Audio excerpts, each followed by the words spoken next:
On the screen, I have Jamie Sadlowski, Canadian golfer who is a two-time world long drive champion. What you will see shortly from his golf swing is that there is no clear attempt to shift weight left in the downswing, which is a common misbelief at the moment with a lot of golfers. Okay, so let's start off with just a few quick keys to his setup position for hitting the driver and driving the ball a long way. First of all, what we will see here is the ball position is very far forward. Slightly difficult to tell from this angle, but it's pretty close to inside the left heel. Might even be a bit towards the toe, which some long drivers do. Okay, also we can see the tee is very high.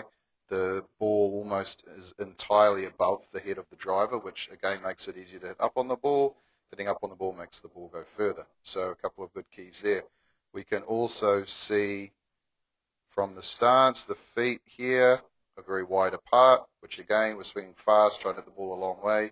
The wider the feet are, the more stable we can be with the lower body.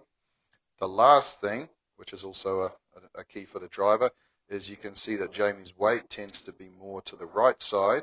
We can see that the upper body here, the spine angle, is quite tilted to the right, more so than it would be with an iron. So those are pretty much the keys for hitting a driver. Let's have a look now at what goes on in his golf swing. Okay, so as he gets started, even though he's fairly right with his weight, he actually shifts more to the right. We can see his head has moved over a little bit to the right.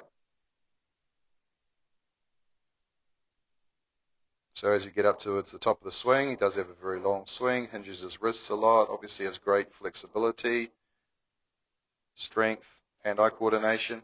But clearly everything is to the right. So if there is one aspect of weight transfer, certainly as far as the driver goes, that is correct.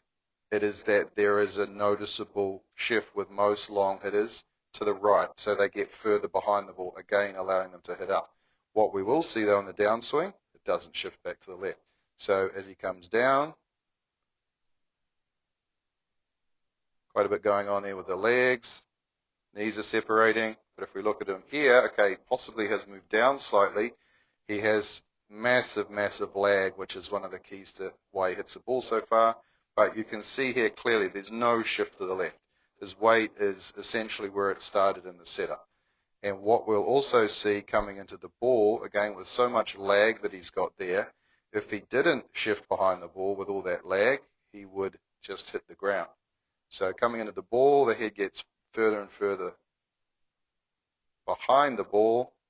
The other thing which is interesting with Jamie, you can see the left arm, how much it bends.